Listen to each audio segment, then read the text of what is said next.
Hola a todo el mundo, ¿qué tal? Bienvenidos a mi canal de YouTube. Hoy os dejo por aquí la charla que tuve en Let's Talk con Richard Gracia, que es escritor del método Rico e inversor y experto inmobiliario, en la que tratamos múltiples asuntos de interés. Como siempre te dejo la conversación a continuación, pero recuerda antes darle a like y suscríbete si te gusta el contenido del canal y también deja tu comentario. Dime qué te parece.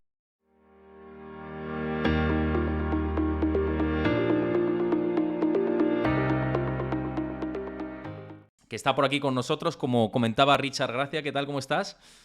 Hola, muy buenas. ¿Qué tal, Héctor? ¿Cómo estás? Pues encantado de tenerte por aquí, que lo hablamos ya hace mucho tiempo, la posibilidad de que pasaras por el programa, y además justo has sido el último invitado antes de parar por vacaciones, después de 26 programas con charlas con diferentes invitados.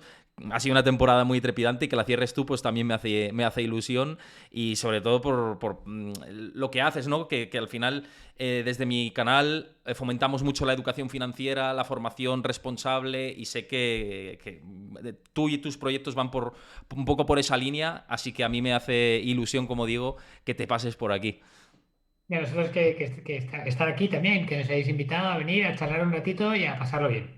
Eso es, eso es. Que además luego viene información trepidante, que ya ahora vamos a pasarlo un poco distendido, que luego tendremos tiempo de la información, el análisis y un poco lo que va a venir a partir de entonces. Oye, Richard, para quien no te conozca, cuéntame un poco qué haces, porque tienes dos libros muy conocidos que son el Método Rico y Superahorradores, pero antes de Ujú. eso, ¿cuándo te informas o cuándo decides digamos, dedicarte al mundo de las finanzas? ¿Cuándo te pica el gusanillo ese de escribir los libros, el tema de la formación? Cuéntame un poco los orígenes, por poner en contexto Sí, también a quien no te pueda conocer.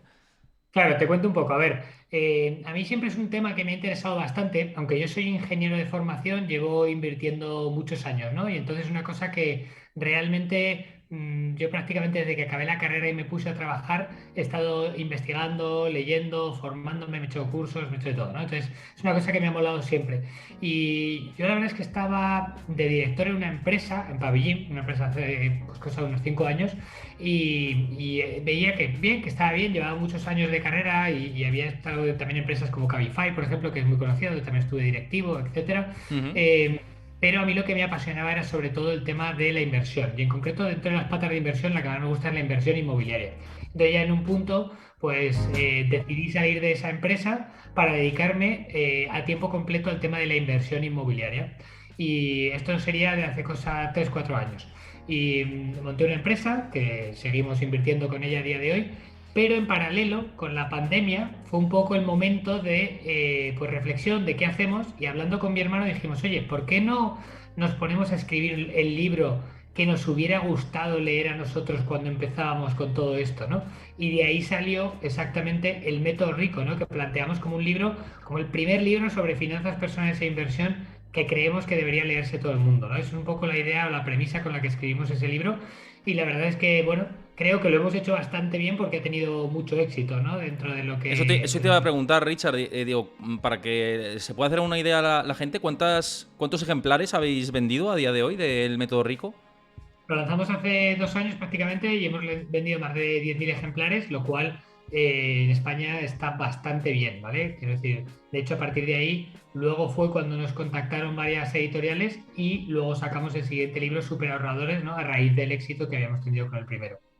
Y de superahorradores, ¿qué tiempo tiene el libro? ¿Qué tiempo tiene? Super Suena Ahorradores como si fuera un bebé, ¿no? Pero ¿cuánto Superahorradores tiempo en realidad lleva lleva mucho distribuido? Sí. menos tiempo, y como lo estamos haciendo con editorial, lo que sí que no tengo son datos actualizados, porque al final cuando tú vendes pues en autopublicación a través de Amazon, pues como tú sabes, tienes datos prácticamente al instante. Sin embargo con la editorial todo un poco más lento, ¿no? Pero bueno, la verdad es que ha sido una experiencia muy chula esto de publicar en este caso con Planeta, que es una de las grandes editoriales a nivel internacional, y la verdad es que también es una experiencia increíble. Ahora vamos a ir al tema de la inversión inmobiliaria que comentabas anteriormente, pero antes de abordar tema de inversión inmobiliaria, que mucha gente que me pregunta también por privado de, oye, ¿dónde están las oportunidades? ¿Es momento ahora de comprar? ¿No? Esto es algo que resulta bastante interesante y siempre es de actualidad. Y ahora más subiendo los tipos de interés, que luego vamos a ver qué hace la FED también con esto de los tipos de interés. El Banco Central Europeo ya los ha subido por primera vez en 8 años el jueves pasado, que lo dimos aquí también en directo en mi canal de Twitch. Pero antes de todo esto, el método rico, porque a quien lo pueda ver el titular, ¿no? Puede decir, oye, ¿cuál es el método rico, ¿no? ¿Cuáles son las claves o la base de la publicación de este libro, ¿no? Que al final ha tenido 10.000 ejemplares vendidos, como bien dices, hasta ahora, y ha sido bastante exitoso en tan poco tiempo. ¿Cuáles son esas claves del método rico? Claro, exacto. Pues a ver, el método rico, como te decía, lo que hace es un recorrido a través de las finanzas personales, ¿no? Desde lo que nosotros consideramos que es el principio, que es la parte de la mentalidad, que está propiamente, no estaría incluido en rico, porque rico es como un acrónimo, ¿no? Ahora lo veremos, de reduce tus gastos y tal, pero digamos que empezamos por la parte de mentalidad porque creemos que es muy importante. Muchas veces no nos damos cuenta, y de verdad que a veces, incluso a mí o gente que estamos todo el día en esto, nos cuesta muchas veces darnos cuenta de cómo nuestros pensamientos y nuestro diálogo interno nos puede limitar. Entonces, hablamos un poco desde un punto de vista más científico y sin meternos demasiado, porque es verdad que nosotros no somos especialistas en temas de coaching o de mentalidad, pero sí que vemos que es una cosa que es importante mencionar en el tema de las finanzas, porque sobre todo hay mucha gente que ya desde pequeños, ¿no? Pues ven o a los empresarios como algo malo, o ven al dinero como algo potencialmente negativo y tal. Y eso, si tienes ese tipo de creencias, pues es muy difícil que evidentemente luego lo hagas bien con el dinero, porque tú mismo te vas a boicotear y a sabotear, ¿no? Luego, a partir de ahí vamos haciendo un recorrido por las diferentes cosas que creemos que es importante. Lo primero, hablamos de la reducción de gastos, de por qué creemos que es importante reducir tus gastos, porque sobre todo hay mucha gente que subestima el poder de esto, ¿no? Nosotros siempre hablamos también en nuestras formaciones de maximizar tu capacidad de ahorro o maximizar tu capacidad de inversión, que en el fondo viene a ser casi lo mismo, ¿no? Y para eso hay dos caminos. Uno es aumentar tus ingresos y el otro reducir tus gastos, ¿no? Y en el libro pues empezamos hablando de este reducir tus gastos, más que nada porque para la mayoría de la gente es lo que está más inmediato. Es decir, incrementar tus ahorros, por supuesto, puedes hacerlo, puedes buscar un trabajo mejor, puedes conseguir un ascenso, puedes conseguir otra cosa, pero no es tan inmediato, ¿no? O conseguir, o emprender, ¿no? La panacea, ¿no? Oye, pues emprender, hacerte empresario, como te dicen también pues, los grandes escritores, Kiyosaki y tal, pues claro, si llegas a ser un gran empresario, fenomenal, pero no es tan fácil, ¿no? Entonces lo que sí que tienes en tu control es reducir tus gastos, ¿no? Luego, a partir de ahí, lo que hablamos también es de eliminar la deuda, sobre todo la deuda mala, cómo hacerlo de la manera más eficiente. Enseñamos varias metodologías de eliminar deuda mala. Luego ya a partir de ahí hablamos de metodologías para empezar a invertir, ¿no? Y luego por último la O de rico sería el oblígate a invertir, perdón, empezar a ahorrar, y luego último sería oblígate a invertir, que es, y decimos de hecho oblígate a invertir porque también nos encontramos con mucha gente que tiene miedo a invertir, que le cuesta dar el paso. Muchos de nuestros alumnos o de nuestros clientes suelen ser de dos perfiles, ¿no? O que tienen problema para conseguir ahorrar lo suficiente como para poder invertir de manera significativa y les tenemos que ayudar a eso, o tenemos gente que o bien ha invertido, ha cometido errores, ha perdido dinero, etcétera, o bien ni siquiera se ha atrevido a dar el paso a invertir precisamente por ese miedo a perder dinero, ¿no? Y ahí viene un poco ese último paso del método rico, la O, que es oblígate a invertir. Antes de nada, quiero dar las gracias a la Mama Troll que me ha seguido por aquí por el canal. Espero que te guste todo el contenido y lo que está por delante a partir de estas horas de programas que voy a tener en el día de hoy y bueno, los programas futuros que también vamos a tener. Quiero saludar por aquí por el chat a Kaki García, que me ha saludado, también a David Zaraid, que es sub del canal. Buenas tardes para ti también. Y me han dejado un par de preguntas de tema inmobiliario, pero me las voy a guardar para hablar un poco después, que me parece que va a ser el cenit de la conversación, porque eres, digamos, especialista dentro de las inversiones inmobiliarias y a mí me apetece mucho avanzar en ese campo. Pero antes, dentro de dos conceptos que has dicho, que es el del recortar gastos y el de diferenciar entre deuda buena y deuda mala, me parece muy interesante. Y empezando por este último de la deuda buena y deuda mala, es verdad que siempre no, endeudarse es malo. Endeudarse es malo, tampoco es malo per se, dependiendo de dónde, por ejemplo, para la compra de inmuebles, ¿no? Sobre todo en determinadas zonas, ¿no? ¿Qué le dirías a la gente para ver que una deuda es mala o no es mala? ¿Cuál es la diferencia entre una deuda que es sostenible de una que no la es? ¿Qué le dirías a la gente? A ver, lo primero, en general hay una manera bastante sencilla de diferenciarlo, ¿no? Que es, si tú adquieres una deuda para comprar un activo, es decir, para comprar algo, y por simplificarlo, como diría también aquí, o sea, que no, para comprar algún tipo de activo, para invertir en algún tipo de activo que ponga dinero en tu bolsillo. Es decir, si tú compras acciones, por ejemplo, de dividendos, ¿no? Que te va a poner dinero en el bolsillo. O si tú compras un piso que va a poner dinero en el bolsillo. O si compras algo que luego potencialmente se va a revalorizar, como puede ser un fondo, un ETF, algo.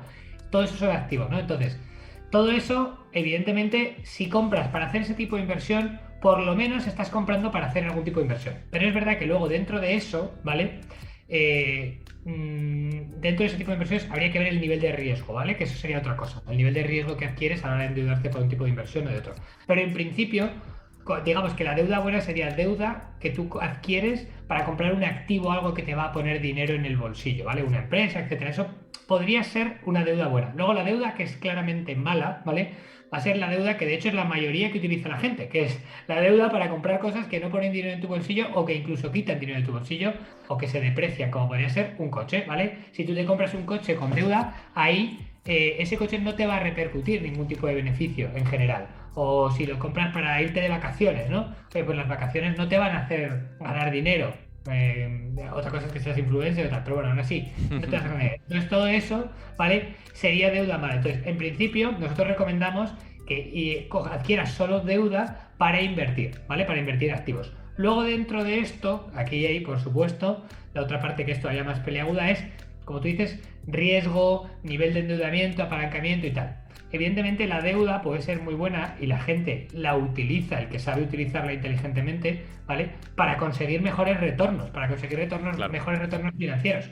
¿Qué pasa? Que aquí es donde viene un poco el riesgo, ¿no? Que dices, oye, normalmente, ¿para qué te prestan dinero los bancos? Pues para invertir en inmuebles, ¿no? ¿Por qué? Porque invertir en inmuebles tiene una volatilidad y un riesgo y un valor intrínseco bastante tangible y bastante acotado que al final es más fácil de predecir. Por eso el banco te permite endeudarte para adquirir deuda y sin embargo normalmente, no digo que no siempre porque a veces sí, pero normalmente los bancos no te permiten endeudarte para invertir, pues yo qué sé, en acciones, ¿vale? No es lo normal. Ahora justamente hay algún banco que lo está empezando a hacer y otra cosa son pues los créditos o los préstamos lombardos que se da a la gente que tiene mucho capital, ¿no? Pero de manera normal no. ¿Por qué? Porque las acciones o más allá aún, pues criptomonedas, otro tipo de activos, pues tienen una volatilidad muy alta y ahí es donde puede venir un riesgo, ¿no? Que de hecho Hmm, ahora justo han habido varios margin calls con tema de préstamos de criptomonedas y tal, total. pues porque precisamente por eso. Pero bueno, en general, como resumen y para simplificar, ¿vale? Si tú, por ejemplo, vas a coger deuda para adquirir, por ejemplo, una vivienda que luego vas a poner en alquiler, eso sería una deuda buena porque eso te va a ayudar a mejorar tu rentabilidad y además es una inversión, un activo que va a poner más dinero en tu bolsillo.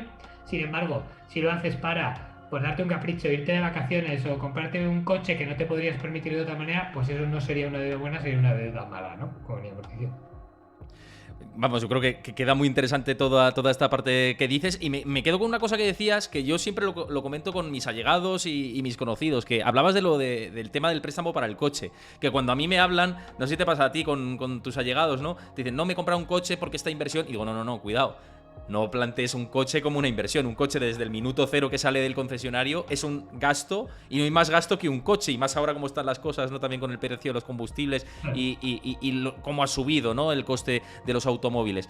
Claro, esto es muy importante también hacérselo entender a la gente dentro de, oye, sí, vale, vas a asumir esta deuda, pero es un gasto, no deja de ser un gasto. Es raro que un coche se revalorice o se piense, a no ser que sea un coche muy exclusivo de coleccionista o antiguo, etcétera, ¿no? Exacto, pero ahí estaríamos de nuevo hablando de una inversión. Tú dices, oye, no, yo es que Exactamente, me eso es dedico a la diferente. compraventa de coches y soy especialista en esto. Bueno, pues eso es otra cosa. Tú te dedicas a la compraventa de coches y eres especialista y sabes que se va a revalorizar, pues bueno, estás haciendo una inversión. Pero no el coche para usarlo todos los días e ir a trabajar. Eso eso es un gasto, como tú dices, es un pasivo. Mira, nos decía por aquí Kaki García, dice, corroboro que me ha costado bastante que me den préstamos para comprar cripto y acciones y eso que soy funcionario y no pago ni alquiler ni hipoteca, ni tengo mujer ni hijos. Claro, es una cosa muy habitual. Además, es verdad que pedir un préstamo para invertir no es lo más recomendable, desde luego. No, a ver, tienes que saber muy bien lo que estás haciendo y aún así tienes que asumir que estás incurriendo en un riesgo bastante grande. Por eso ahí normalmente tienes que ver y decir, oye, yo a lo mejor puedo invertir de manera apalancada, pero tienes que ser capaz, por ejemplo, si haces esto, sobre todo en este tipo de activos que son más volátiles o que son más riesgos, yo diría, oye, pues que si por lo que fuera, imagínate que tu inversión se va a cero, en el peor de los casos, que no te pongan un problema. Es decir, si tú siendo funcionario, tú sabes que tus gastos habituales son, vamos a un ejemplo, ¿no? 1.500, ¿vale? Y tú, por ejemplo, cobras 2.500, ¿vale? Pues si asumes un gasto, un préstamo que digamos que va a ser 500 euros, bueno, pues en principio, aunque se vaya a cero, lo único que estás haciendo es jugártela mucho, arriesgarte mucho y a lo mejor pues te ralentiza tu plan financiero. Es como si tienes mala suerte, ¿no? Jugando al Monopoly y caes 3 veces en la casilla inadecuada, pues mira, mala suerte, ¿no? Pero, pero realmente puedes hacer frente a eso. Entonces, aún así, hay que saber lo que se está haciendo, etcétera, porque ya hemos visto ahora con las criptos que Desde muchísima luego. gente se la ha pegado muy grande. Muy, muy gorda, sí, sí, sí. Y con la cantidad de estafas que ha habido por ahí y demás, vamos, es que hay que tener lo que dices tú, tienes que tener un conocimiento muy claro y saber lo que haces en todo momento. Eso desde luego. Oye, quiero aprovechar a saludar por aquí, que me había saludado antes Rarulico, buenas tardes. También saludar a José González, que es sub del canal. Muchas gracias por esa sub que habías dejado antes del streaming. Y dice, aquí estamos dándole duro al periodismo económico, efectivamente. Así que desde aquí, de periodista a periodista, apoyo mutuo, ¿no? En este caso. Muchas gracias por pasarte por aquí y dejar tu comentario. Y me decía Pablo88 que merecías vacaciones. Todavía no me voy de vacaciones, ya me gustaría. Tenemos mucho por delante todavía, tanto hoy como mañana como pasado. Pero no te digo que no tenga ganas. Tengo ganas de coger el avión y marcharme. Eso desde luego. Me dice Pablo88 precisamente, dice, Richard, ¿qué piensas de la inversión en inmuebles en España? Si quieres ya abordamos esto porque están entrando muchas preguntas del tema inmobiliario. Cuestión de seguridad jurídica. ¿Estás comprando inmuebles en el extranjero? Te pregunta Pablo88. Vale, nosotros tenemos una empresa de inversión aquí en España, ¿vale? De hecho, en concreto en Valencia, donde estamos operando principalmente. Tenemos también algún inmueble en Alicante, pero la mayoría de las cosas las hacemos en Valencia. Entonces, comprar inmuebles en el extranjero puede estar bien porque puedes conseguir mayores rentabilidades, pero también tienes pues otro tipo de riesgos y otro tipo de complejidades, ¿no? A las que te enfrentas. Entonces, yo te diría, sí, de hecho yo estuve hace poco, justo antes de la pandemia, en Bali mirando para hacer ahí unas promociones inmobiliarias y para comprar suelo y para hacer varias cosas, pero claro, el tema es que están en la otra punta del mundo, entonces Claro. tienes que tener muy en cuenta, pues yo qué sé, todos los gastos legales, todos los gastos que pueden venir derivados del tema de traducción, todo el tema de la inseguridad jurídica que puede haber en una serie de países que no son Europa, ¿no? Que al final a veces nos podemos olvidar de que dentro de lo malo, joder, estamos en un país, España, que está dentro de la Unión Europea y tal, que comparado con la mayoría de los países del mundo, pues el nivel de seguridad jurídica está bastante bien, ¿no? Entonces, yo creo que sí que se puede invertir. Conozco gente que está invirtiendo también en Estados Unidos, conozco gente que está invirtiendo en Colombia, que están invirtiendo, pues de nuevo, en Bali, haciendo otra serie de cosas. Y son cosas interesantes. Yo no lo hago, pero porque la empresa la tenemos aquí, los socios lo tenemos aquí, el modelo de negocio está trabajado para seguir creciendo aquí y de momento, como está funcionando bien, no me lo he planteado, ¿vale? Es una cosa que sí que ya digo, lo estudié justo cuando estuve ahí en Bali, pero justo vino la pandemia y saltó todo por los aires, entonces lo paralizamos todo, la verdad. Estaba comentando por aquí, por el chat precisamente, que veo que están debatiendo dos usuarios y digo que encantado de que debatáis, pero por favor desde el respeto. Ya sabéis que las normas del canal siempre es con respeto. Sé que, vamos, que mis seguidores habituales lo vais a hacer, que vais a tener respeto. Así que cuidado con las líneas finas de no faltarse al respeto y demás. Así que os lo digo por aquí, que sea todo desde el respeto. Dicho esto, te voy a leer otra de las preguntas que me habían llegado antes, que he dicho, me las voy a guardar para después. Y es en Claro. concreto de Stanislao Trives. Nos pregunta a los dos si creemos que es buen momento para vender una casa viendo lo que puede venir en los próximos meses y volver a invertirlo más adelante. Yo, si quieres, dejo un poco mi opinión de cómo lo veo ahora y luego valoras tú también. A ver, tampoco, quiero decir, depende del momento. Incluso cualquier momento puede ser bueno para vender una casa dependiendo de cuándo hayas comprado y cuándo lo quieras vender. Tampoco sé en el momento, en el precio en el que has comprado y si ahora has sacado una plusvalía.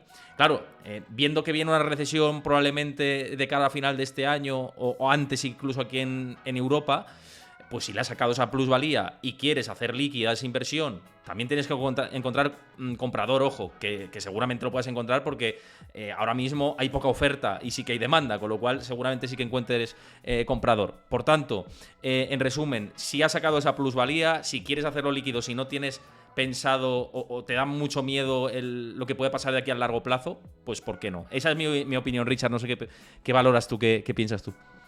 Sí, yo estoy bastante de acuerdo contigo, sobre todo con la parte de que para darte una respuesta depende mucho del contexto, como dices. ¿Por qué? Porque al final depende mucho de tu estrategia de inversión, de lo que quieras conseguir, ¿no? Yo, por ejemplo, nosotros somos, como decíamos antes, muy de ingresos pasivos, de libertad financiera, etcétera. Entonces, al final, nos gusta comprar para alquilar a largo plazo, etcétera, y no tanto hacer tantas operaciones de compra-venta, porque además en España, precisamente, los impuestos te pegan un viaje importante. Entonces, bueno, pues hay que, si la operación está pensada para hacerlo así, igual puede tener sentido, porque es un flip, porque es lo que estás haciendo, porque lo has buscado así. Como tú decías, si tienes un buen comprador que está dispuesto a pagarte bien y es un momento de sacar liquidez, fantástico. Si a lo mejor tu estrategia es, oye, mira, yo he comprado barato, le estoy sacando una rentabilidad fantástica y está a lo mejor la propiedad en un sitio donde yo creo que no voy a tener problema para seguir alquilándola durante los próximos años, pues Exacto. igual te interesa más simplemente mantenerlo y no complicarte, ¿no? Al final, yo creo que depende, como tú decías, de cuál es tu estrategia de inversión y si tú, imagínate que no inviertes en bolsa, pues si a lo mejor, pues igual vender la casa para luego comprarte otra, para tal, pues igual no es tan interesante porque a lo mejor hay un par de años que tardas entre que bajan, no bajan. Sin embargo, a lo mejor si dices, no, es que quiero salirme del inmobiliario por lo que sea y quiero apostarlo todo a las cripto, bueno, pues a lo mejor es parte de tu estrategia, yo qué sé, ¿no? Y entonces Claro, ahí es claro, un claro. poco, por eso digo que desde luego es un momento en el que los precios están relativamente altos porque vienen de varios años de subida, que ahora pueden desde luego estancarse y empezar a bajar. En eso estamos, yo creo que todos bastante alineados, aunque a mí no me gusta hacer ningún tipo de predicciones porque de hecho durante años me dedicaba como consultor a eso y sé que es muy difícil acertar con las predicciones, por eso no me gusta hacerlas. Pero sí que puede ser un momento, como tú decías, si realmente para ti es rentable y está alineado con tu estrategia de inversión. Yo creo que esa es la clave. Y yo creo que estoy de acuerdo. Y es que aquí influyen tantas cosas, como por ejemplo el tamaño del inmueble, la zona en la que esté. No es lo mismo alquilar un piso de una habitación que de 7, por ponerte el ejemplo. Ni que esté en el centro de Madrid a que esté en la periferia, ni que esté en el centro de Barcelona a un pueblo por ahí perdido. Es que influyen tantas cosas en el mercado inmobiliario que hay que tener en cuenta.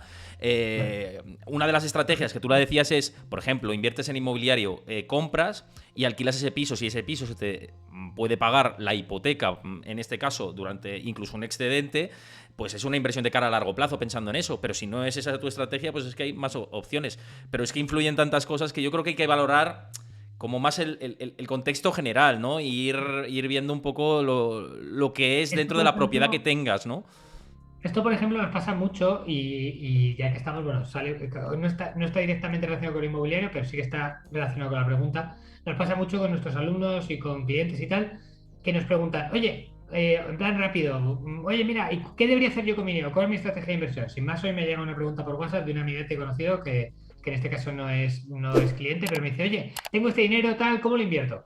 Digo, pues es que no te puedo responder esa pregunta sin más información de contexto, porque necesito saber qué vas a hacer con ese dinero, cuándo lo vas a necesitar, qué objetivos quieres. Además, esta persona está viviendo en el extranjero, quieres volver a España, no quieres volver, en qué plazo temporal. Hay muchas cosas que tienes que tener en consideración para hacer tu planificación financiera, para hacer tu planificación de inversión y para hacer cualquier tipo de inversión en general. Entonces, yo creo que te podemos dar pautas generales, ¿no? O ideas generales, pero luego, evidentemente, tienes que llevarlo a tu caso para desde luego, tomar una buena decisión.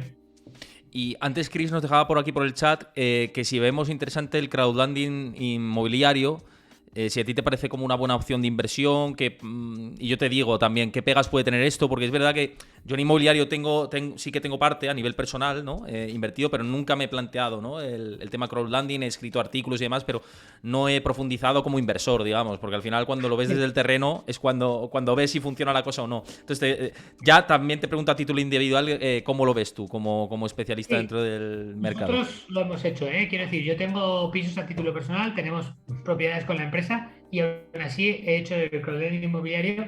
Lo primero porque es algo que me parece que la rentabilidad no está mal y es muy cómodo, ¿vale? Es una rentabilidad que hasta ahora y siempre con pinzas, ¿vale? Esto no es ningún tipo de consejo de inversión, como siempre, pero hasta ahora yo lo que he probado y lo que conozco, he tenido entrevistas con el CEO, por ejemplo, de WeCity y estamos en contacto con la gente de Urbanita y tal.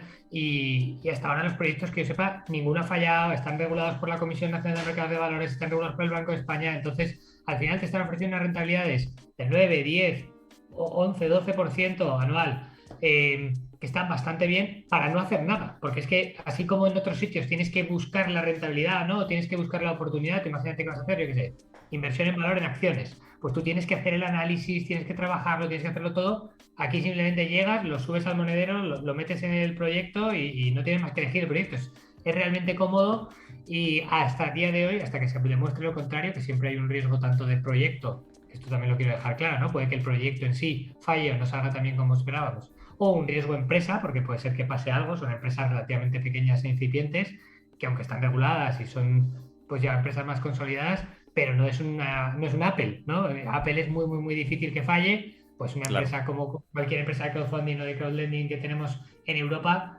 el tamaño no es comparable. Entonces, No, y que tienes que ver que hay regulación detrás, ver exactamente todo que está en orden. No puedes meterte en cualquier proyecto, eso está claro, ¿no? exacto, exacto. Yo creo que aquí hay proyectos, como tú bien dices, que sí que están regulados, que sí que están, pues eso, registrados y que están totalmente alineados con la legislación, etcétera. Estos proyectos a priori son bastante fiables, ¿vale? Pero, como digo, siempre hay unos riesgos, pero a priori son bastante fiables y nosotros hemos invertido en ellos y la experiencia hasta ahora ha sido buena, ¿vale? Entonces, yo creo que es una opción bastante interesante para explorarla, que luego, por supuesto, cada uno tiene que hacer su propio research, ver si encaja en su estrategia de inversión, pero yo como una parte del patrimonio o de la capacidad de inversión, la verdad que nosotros sí que lo estamos haciendo y nos parece interesante, sobre todo por la comodidad, ¿no? Y, y un buen ratio, que consideramos que tiene un buen ratio de riesgo-rentabilidad para el trabajo que te da.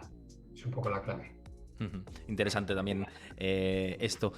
Antes de seguir, que había dejado de remarichar otra pregunta, quiero recordaros que una vez que terminemos este programa, que será en torno a -5, en torno a las 7 menos 5 aproximadamente, entre 7 menos 10 y 7 menos 5, vamos a hacer un corte de emisión de 1 minuto nada más, en el que os voy a pedir a los que estáis aquí que no os vayáis, que luego, después del minuto, viene la cuenta atrás y luego arranca el programa del especial de la Reserva Federal Bullanberg con todos los expertos, todo lo que he anunciado en mis redes sociales, que los seguidores habituales sé que estáis también esperando por esto. Simplemente va a ser un corte de 1 minuto, quedaos aquí, 1 minuto, arranca la emisión con esa cuenta atrás y ya arranco otra vez. Hay que hacer ese parón por dividir los espacios y que se queden los clips perfectamente guardados y también para aprovechar y visitar el servicio, etcétera, porque luego vienen unas horas muy trepidantes. He dicho esto, Richard, decía de Remarichal en el chat que si creemos que una recesión económica va a afectar tanto al mercado inmobiliario, algo como 2008 o parecido, o se verá más afectado otro tipo de la economía. Si quieres, dale tú y entramos al debate ahora, ¿cómo lo ves tú?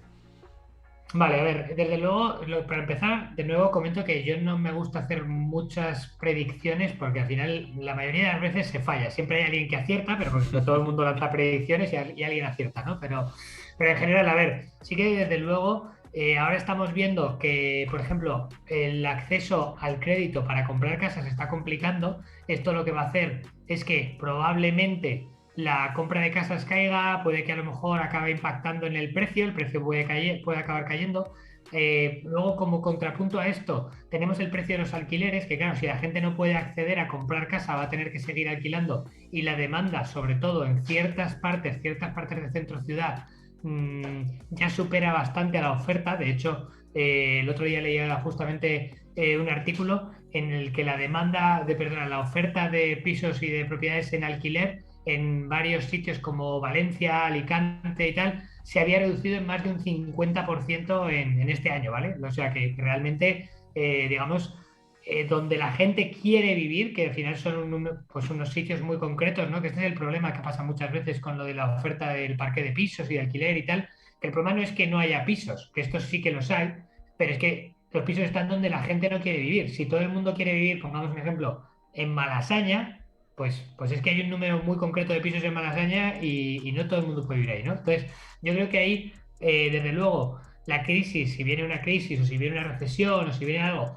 va a impactar y ya está impactando en lo de las concesiones de hipoteca, creo que se han encarecido muchísimo. Esto hará que probablemente los precios bajen, habrá que ver qué pasa con el tema del alquiler, porque eso también pues hará un poco de contrapeso, aunque seguramente si realmente hay una recesión importante, pues acabará pasando, no tanto como en 2008, porque no venimos de una burbuja, ni venimos desde unos picos tan altos, tan extremos como en aquel momento, ¿no? Ni a nivel de promoción, ni a nivel de precios, ni a nivel de muchas cosas, pero sí que es verdad que que los precios están altos y el poder adquisitivo de la gente no ha crecido prácticamente y los alquileres también están muy altos. Entonces, esto probablemente se tendrá que regular de alguna manera, ¿no? Es un poco mi visión.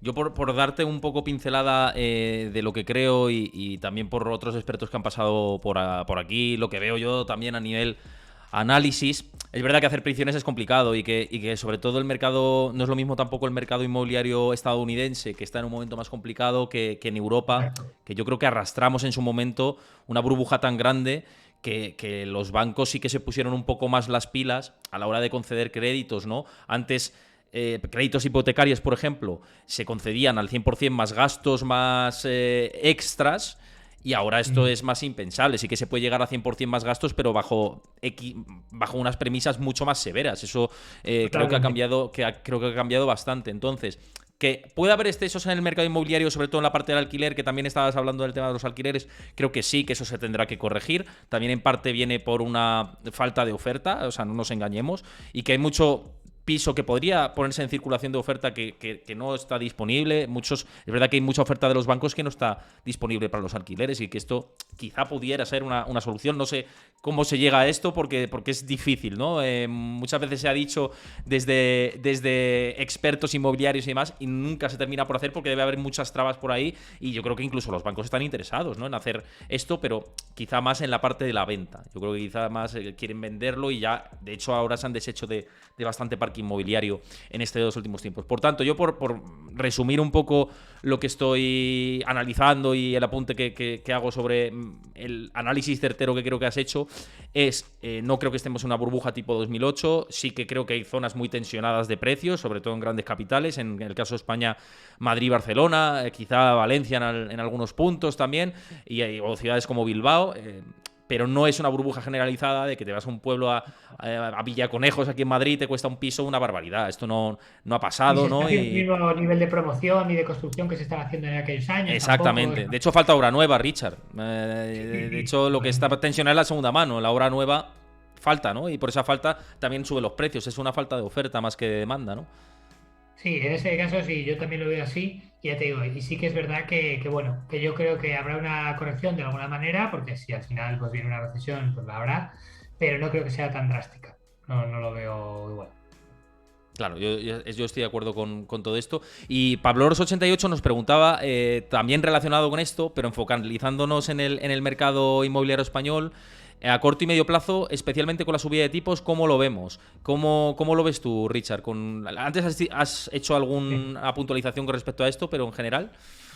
A ver, a mí en general depende de lo que quieras hacer, ¿no? A mí como nosotros lo que nos gusta es lo que te decía, comprar para invertir, sobre todo, para alquilar sobre todo, pues tratamos de buscar una operación que sea rentable y sea razonable desde el minuto cero. Entonces, si a nosotros, como tú decías antes también, los números nos salen y vemos a ver cómo compramos, pero si a veces normalmente compramos con nuestro capital, a veces también usamos apalancamiento bancario, pero si la operación sale y nos da de sobra con el alquiler que estimamos que vamos a sacar para pagar hipoteca, para sacarle la rentabilidad que queremos, etcétera, ahora todo esto no nos está parando. A día de hoy seguimos comprando pisos. De hecho, el último lo hemos comprado este mismo mes. El tema es que, evidentemente, tenemos que ser selectivos, tenemos que tener unos buenos márgenes, buscar unas buenas rentabilidades que entren dentro de nuestros criterios de inversión y seguir operando.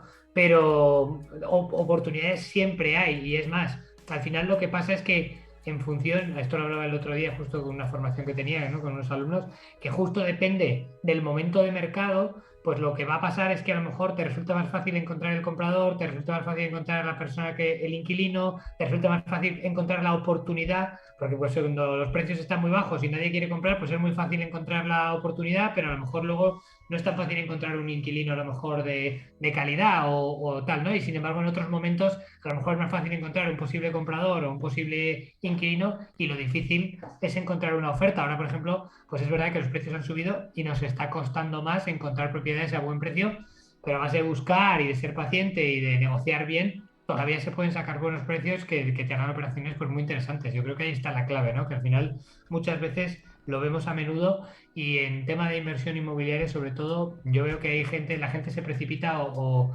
minusvalora dos cosas muy importantes, ¿no? Que es el tener la paciencia y buscar mucho y negociar bien para dar la oportunidad, para dar con la oportunidad correcta, que creo que eso es muy clave, y luego también buscar la financiación adecuada, porque muchas veces yo veo esto pues con gente a lo mejor que sobre todo es su primera propiedad o gente que compra para vivir ellos, que a lo mejor habla con su banco de siempre y ya está, y no habla con Mm. nadie más. Y resulta que a lo mejor es la compra más grande que vas a hacer en tu vida y puede haber probablemente decenas de miles de euros de diferencia en lo que vas a pagar de intereses a lo largo de los años y la gente ni siquiera lo valora y luego a lo mejor te vas a ir, yo qué sé, a comprar al súper y miras a ver si está más barato en el Lidl, en el Mercadona o en el Carrefour, ¿sabes? Y es como, ¿qué me estás Es verdad, es contando? O verdad. sea, Es verdad que es una tarea que se tiene que hacer en todo, esa comparativa, siempre.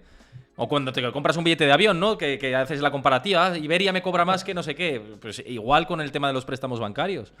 en un préstamo bancario a lo mejor vas a pagar 50.000 euros en intereses, pues hombre, míratelo. Quiero decir que al final te merece la pena, Claro. te merece la pena mirártelo y comparar, ¿no? Depende por supuesto, pero sí, sí, que no es descabellado, ¿no? Que puedes acabar pagando una cantidad muy grande de intereses y por lo menos pues asegurar eso y comparar.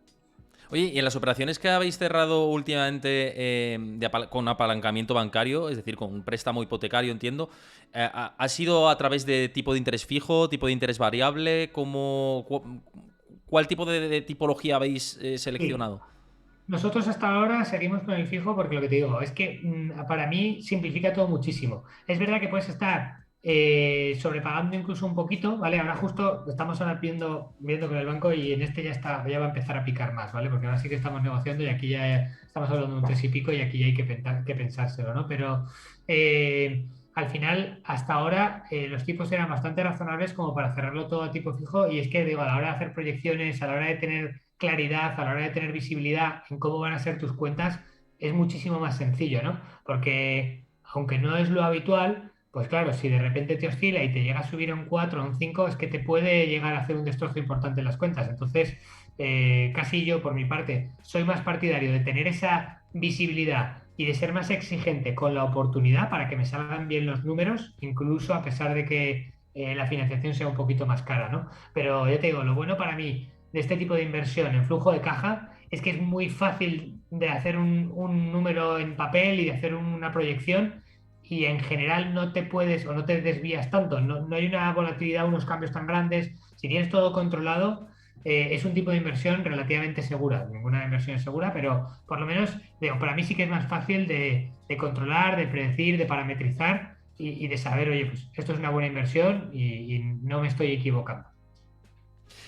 Quiero aprovechar para saludar a Fabioncho que ha seguido el canal. Muchas gracias por seguir el canal. Te invito a que veas más programas y encantado de que lo hayas seguido. Me preguntaba si pasó por aquí Pablo Gil. Todavía no. Esto va a ser a partir de las 7 de la tarde cuando arranca el especial de la Reserva Federal, donde vamos a hacer una previa, vamos a seguir la rueda de prensa, va a venir después el análisis posterior con todas las reacciones, con más analistas, con lo cual viene unas horas trepidantes. Te invito a que lo sigas, por supuesto, que me imagino que has venido aquí por esa parte. Te invito a que sigas el directo de ahora, que está siendo muy, muy interesante, y por supuesto el programa posterior, que ya sabéis que cortaremos aproximadamente en torno a menos 10, menos 5. Va a haber un lapso de un minuto y poco en el que no va a haber emisión.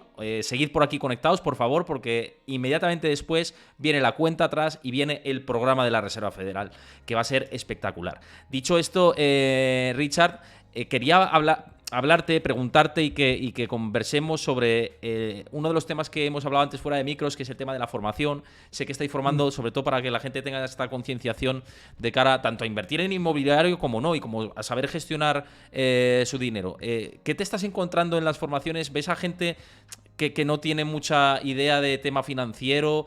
¿Qué tipo de perfil al final Sí.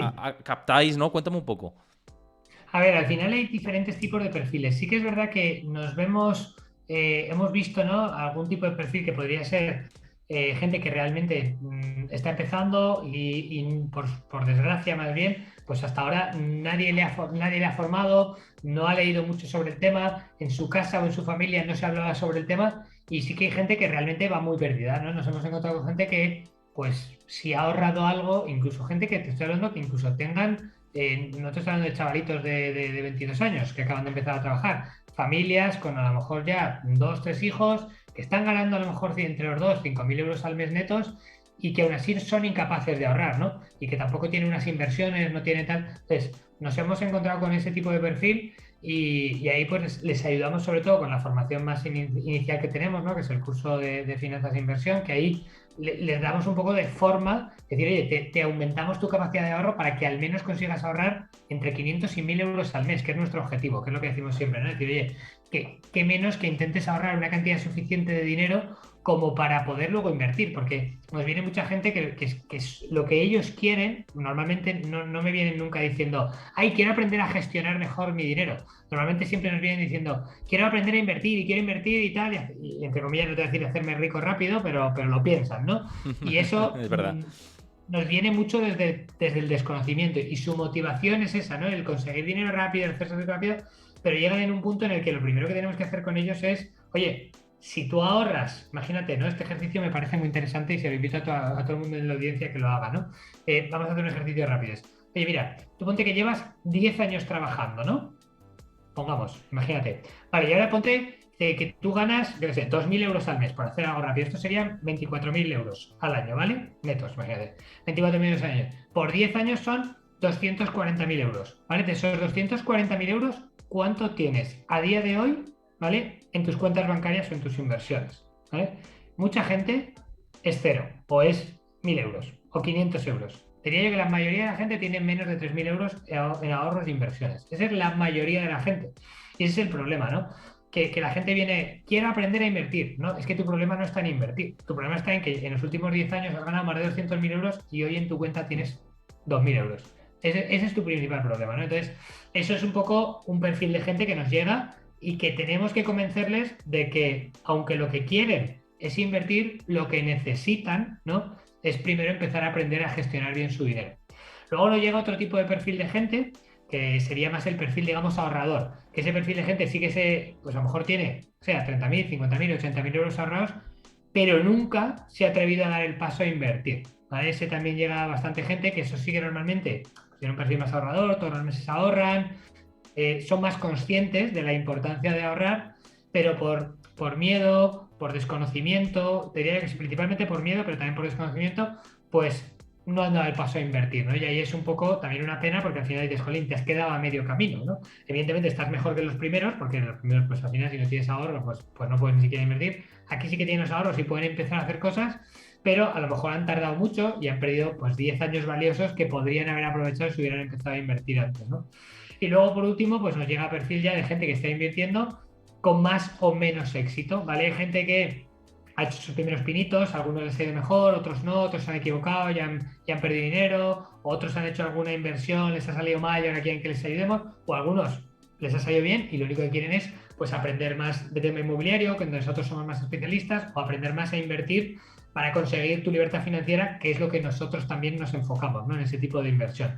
Y yo te diría que sí que es verdad que a nosotros nos llegan, te diría, prácticamente tantos del último tipo como del primero, ¿vale? Pero no creo que sea representativo de la población española. Simplemente es que a nosotros nos llega más de ese tipo de gente que ya está invirtiendo porque son más conscientes. Los del primer grupo creo que son la inmensa mayoría de la gente, ¿no? La gente que realmente necesita aprender a ahorrar y aprender a gestionar mejor su dinero, pero están en un nivel de conciencia a veces tan bajo que ni siquiera se dan cuenta de que eso es un problema o no creen que tenga solución. Igual son conscientes de que eso es un problema, pero no creen que se pueda salir de ahí, ¿no? Que también nos ha pasado. Gente que nos diga, ostras, es que ¿cómo voy a ahorrar yo dinero con esto que gano y tal? Y luego resulta que a lo mejor una sesión de las que hacemos de formación, en una hora, pues les ayudamos al menos a ahorrar 200 o 300 euros al mes, que ya son por 2.000 o 3.000 o 4.000 euros al año, que no está mal. Pues vamos, yo creo que el trabajo que hacéis es bastante interesante, así que te quería decir, para la gente que se pueda preguntar y le esté pareciendo igual que a mí relevante y de interés lo que dices, ¿dónde te pueden seguir? ¿Dónde pueden informarse más de esta formación? Por si hay gente que quiera, Claro. ¿no? Apuntarse. Sí, a ver, pues aparte de mis redes personales, ¿no? Que me pueden buscar en Richard Gracia, en Instagram es Richard barra baja Gracia, en Twitter también Richard barra baja Gracia, pero vamos, Richard Gracia les va a salir porque tengo un perfil bastante visible en casi todas las redes. Y luego, digamos que la empresa, la marca que tenemos aquí es la marca del libro primero, que es el método rico, ¿vale? Entonces, en el métodorico.com es también la web, ¿no? Donde tenemos todas estas formaciones, etcétera. Tenemos también una membresía para luego la gente que ya está invirtiendo de manera activa para que se sienta acompañada y siga formándose y siga aprendiendo y tal. Entonces, pues si cualquiera tiene interés tanto en la formación más de finanzas como en la formación del máster más de libertad financiera, como en la membresía de inversión, pues que se entren en el métodorico.com y que nos contacten o que me contacten directamente por mis redes, como ellos quieran, claro. Y te preguntaba Sergio por el chat por aquí también que cuáles son las tarifas de la formación. Me imagino, bueno, ahí tenéis la web también que la acaba de pasar Chris, podéis echarle un ojo. Bueno, si quieres decir algo, Richard, de esto más o menos orientativo. Sí, a ver, pues nosotros lo que pasa es que tenemos formaciones de bastante calidad y tenemos solo dos precios, ¿vale? No hacemos descuentos, no hacemos con tonterías y tal. Tenemos el curso con el que te ayudamos a conseguir ahorrar esos 6.000 euros al año, que tiene un precio de 997, ¿vale? Y luego el curso con el que te ayudamos a conseguir tus primeros ingresos pasivos, te enseñamos a invertir para la libertad financiera y a invertir para conseguir, para aprender a invertir en inmobiliario y tal, que son 2.497, ¿vale? Son dos formaciones intensivas. El máster, que es el que he dicho el segundo, dura 6 meses, aunque lo que es la parte de formación, la parte más didáctica, son aproximadamente 12 semanas, pero luego tenemos ahí un acompañamiento, tenemos sesiones individualizadas, tenemos sesiones grupales, ¿vale? Tenemos la comunidad y el curso, que es lo que era 997, que eso es para ayudar a la gente a que consiga ahorrar al menos esos 6.000 euros al año. Esos son, digamos, 8 semanas de formaciones intensivas, pero la formación dura hasta 3 meses, el acompañamiento, y luego sí que es verdad que, siendo honestos, siempre seguimos en contacto con la gente, aunque decimos que dura 6 meses y 3 meses, al final siempre estamos en la comunidad y siempre estamos ahí y siempre estamos ayudando a todo el mundo, porque lo que queremos es que realmente la gente consiga sus objetivos y que mejore. De verdad es nuestra motivación. Nosotros lo que queremos hacer es ayudar a la gente a, pues, a mejorar radicalmente su situación, porque creemos que con ese conocimiento que mucha gente, pues por suerte o por desgracia, no tiene, es que pueden cambiar su situación radicalmente para bien. Y ahora que dices de ayudar a la gente, precisamente con un debate que está aquí en el chat de R. Marichal, que decía que como que se nos fomenta mucho el endeudamiento desde el principio, que él está en Estados Unidos, pero que desde incluso las instituciones se fomenta la tarjeta de crédito, la hipoteca, etcétera, etcétera, que falta mucho conocimiento. Precisamente esto, ¿qué se puede hacer desde las instituciones? Porque yo he traído aquí también a mucha gente, lo hemos debatido, también lo opino a nivel personal, que esto tiene que empezar desde la base, ¿no? Desde las escuelas, ¿no? Incluso ya Pues no solo la totalmente. educación que recibas de tus padres, sino desde el propio colegio, ¿no? Una educación de educación Son financiera. las dos cosas, yo creo que son las dos cosas y creo que es tan importante lo que te enseñen en el colegio como lo que veas en casa y lo que te enseñen en casa. Es decir, yo tengo amigos que ellos, pues, a lo mejor, mi padre es electricista y mi madre es ama de casa, ¿vale? Y tengo amigos que a lo mejor, pues, sus padres, pues yo qué sé, eran notarios o eran abogados o eran empresarios y que simplemente el haber nacido en esa familia se nota mucho, y no te estoy hablando por el dinero, te estoy hablando por las conversaciones que tenían, por el tipo de educación que han recibido en casa. Entonces yo creo que son ambas partes.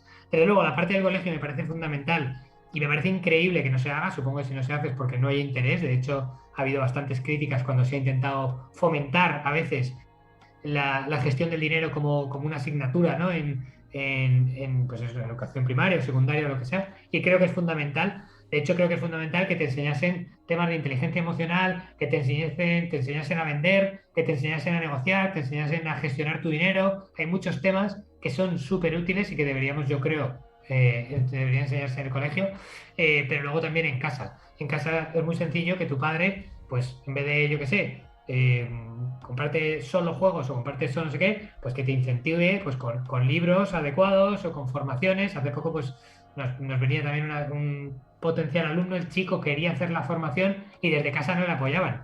Y decías, jodín, pues qué pena, porque y realmente es porque es menor de edad y necesita el apoyo de sus padres. Si no, valoramos incluso con mi hermano, que es mi socio, el darle la formación gratis porque realmente creíamos que le podíamos ayudar. Pero es que si en casa no te dejan hacerlo, pues apaga y vámonos.